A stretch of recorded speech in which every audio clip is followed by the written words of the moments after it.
Good morning, good afternoon, good evening, wherever you guys are at. I hope you're having a fantastic day. It's SoulSaint here, and we got the Fusion calendar set up for ARMANZ the Magnificent. As of today, the events are live, and we can kind of see a little bit more of the action that's currently ahead of us. I wanted to break down this schedule and give you guys like an idea of areas where you can not only do one of the tournaments, but maybe 2 and 3 if your account is capable and you have the champions and the efficiency to do so. So with that being said, we're going to go ahead and start off with Thursday. I'm going to do this on a day-by-day basis and see if you guys have anything that you maybe wanted to jump in on or give your 2 caveats. By all means, if you have other strategies, leave them in the comments below. We're always open to feedback. But here's how it's going to go. So Thursday, March 7th, we're going to have Dragon and Champ training. This is a great opportunity for you to do one of 2 things. You can do Dragon and double dip with Champion training, which are solo Dragon farmers. Think about your Teodors, your Nishaks, etc., that can basically power through the bosses and the waves. Maybe even a duo comp if you're, needing a little bit of a helping hand. Consider your elbows and whatnot that you may have available. You can do Dragon and Champ training tournament together and do basically 2 things in one go. Or you could technically start doing your champion training tournament right off the rip on Thursday, a little bit into Friday, and then on Saturday when Dungeon Divers 1 opens up, you can really put your foot forward with Dragon, Champ training, and Dungeon Divers. That's a way that you kind of tripled it because like Dungeon Diver points are scaling based off of what kind of artifacts you get. You get that from campaign. You also get it from Dungeon Divers, or from Dragon tournament itself, or like inside the dungeon. However, it is a little bit more kind of like towards the tail end of Dragon side, so I would be very careful if you're going to do this. If you are going to do it on Saturday where you're going to try to triple dip as much as possible, I would get started on Champ training early on in Thursday, Friday, and then once the midpoint of Saturday hits, you can actually just power through all of them. But Dragon would 100% be the primary focus because that's going to be the first one that officially ends by Sunday. Now, on Friday, there's also going to be a Summon Rush and an Artifact Enhancement event. I believe the way that's going to go, if the news speaks correctly for us, it's going to be Summon Rush on Friday. It's going to start off with a Pogo event for Ancients, so I'd probably pull your Ancients during that period. And then if you're not finished using all your Ancients and you still have some points you need to grab, on Saturday, I believe there's going to be a Pogo for Sacreds. At that point, I would pull the Sacred Shards, finish up whatever you have left for your Summon Rush, and basically you'll be done with that, and you can move on forward. Now, we also have Artifact Enhancement 1 starting on Friday too as well, which is going to be a lot of your gearing and artifact enhancing side of things. So you're going to be looking at silver as your main resource here.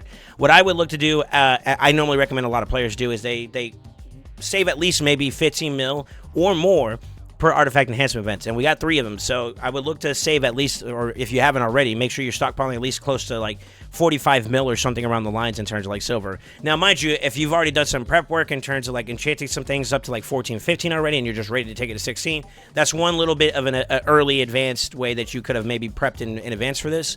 But in the event that you're starting off from scratch and you have like no pieces that you're going to be bringing up from like 12 or higher, then you may want to stockpile some more silver just to make sure you're good. But my rule of thumb as a minimum is probably around like 15 mil per artifact enhancement, okay?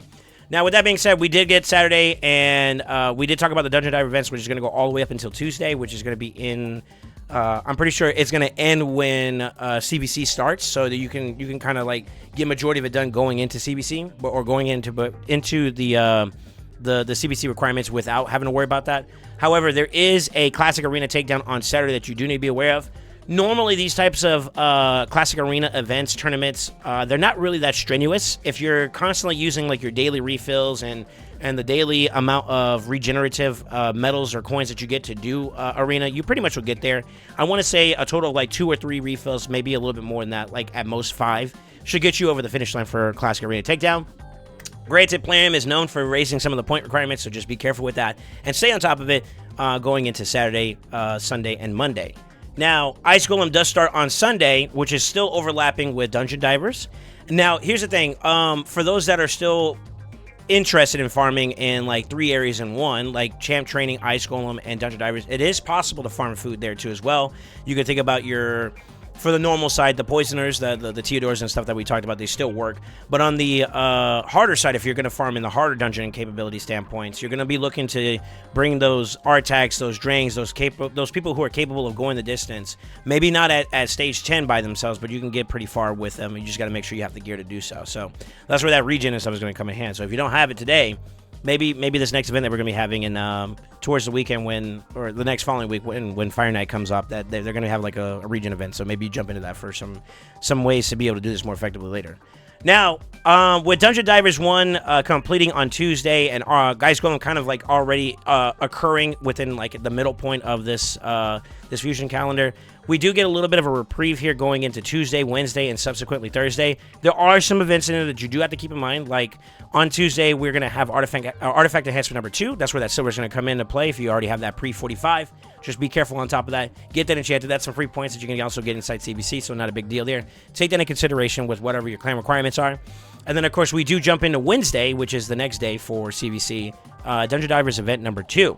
Now, I actually would say that this may be a good time to kind of ignore it until you get into Thursday, which will be when I would say Fire Knight and Dungeon Divers overlaps, and that'll be a great opportunity for you to dip your toes into Fire Knight pretty aggressively and just finish Dungeon Divers out altogether.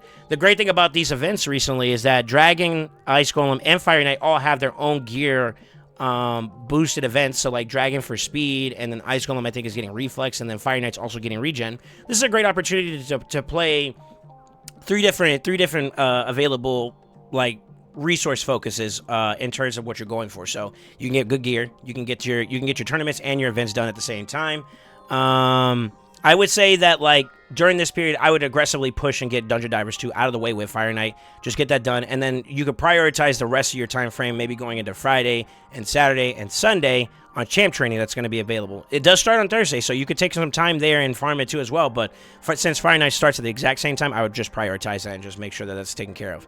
Now, also on Friday, we do have Champion Chase tournament, so this is going to be the difference between Summon Rush and Champ Chase is Summon Rush is what you get, or what you use, excuse me, and Champion Chase is what you get. So this may be the time to crack open some available fragments you may be sitting on, maybe some fusions for Broadmaw, or in general, just pull shards if that's something you're interested in. I don't know if there's going to be any particular events that are associated to this particular Champion Chase, but by all means, if you have the resources to use it there, then you definitely want to do it. So just keep your eyes peeled in terms of like the point requirements and the costs, and use your resources as best you can there.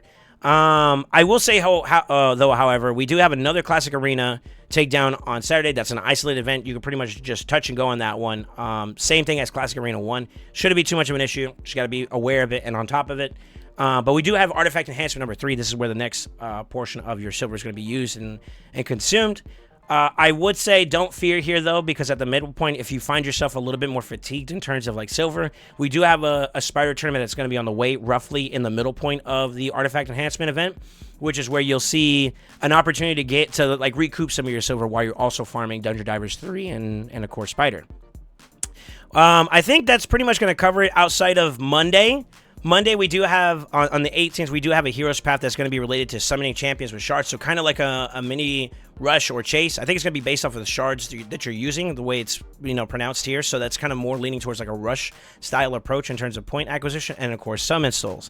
It's kind of convenient that they did this right after the fact that we just had like this big boosted event for Awakening using the lesser and the medium soulstone. So this might be a good opportunity for you to consider to crack open the big ones now. We'll see. We'll have to see based off of the point breakdown. But here is where, if at any point when you're climbing through this fusion, you find yourself lacking in one tournament or another, this could be a great catch-up mechanic for you, or a way to also, if you have been diligent but you're kind of tired of doing fusions, because fusion fatigue is a real thing. You could look at this as maybe the answer. Maybe instead of doing Dungeon Divers number 3 or Dungeon Divers number 2 or Spider and Dungeon Divers 3, I just want to finish it and get over it. Just as an example, I'm not saying that's what you would prefer that way, but you could use Hero's Path as a way to maybe cover the cost of anything that you may have missed. My voice of caution would be to try to get it done and don't plan with exceptions in mind. I would say you're going to try to get your full, 400 fragments, because I think it's, or like your full fragments that you can get, so that you can summon each one of these guys. But I would say that in the event that something happens, because life does happen, and you miss maybe that Classic Arena takedown, then you could try to make up for the distance. But if you miss more than 2 fragments or two tournaments or events or tournaments, because most of them are roughly around like 25 per, you're in a pretty hard spot. If you miss 3, I think that's when you start. I would be concerned about if I would be really concerned if you could actually beat this this fusion at that point. So make sure you stay on top of these fusions, these events as much as possible, because if you don't, you may end up missing the chance for a champion that might be a little bit overpowered. I don't know. Who knows? With that being said, let me know what you guys are thinking about. We do have that extra a little bit of lenience when it comes to the Heroes Pass, so I definitely think that might be something that some of you guys may plan with the strategy mind. Just be careful with it, like I said. But let me know. What are you planning on doing for your events and your tournaments going into this fusion? Let me know in the comments below. I'm actually really curious to hear what you got to say. And as always, don't forget to like, comment, subscribe, and always, always remember, stay ascendant.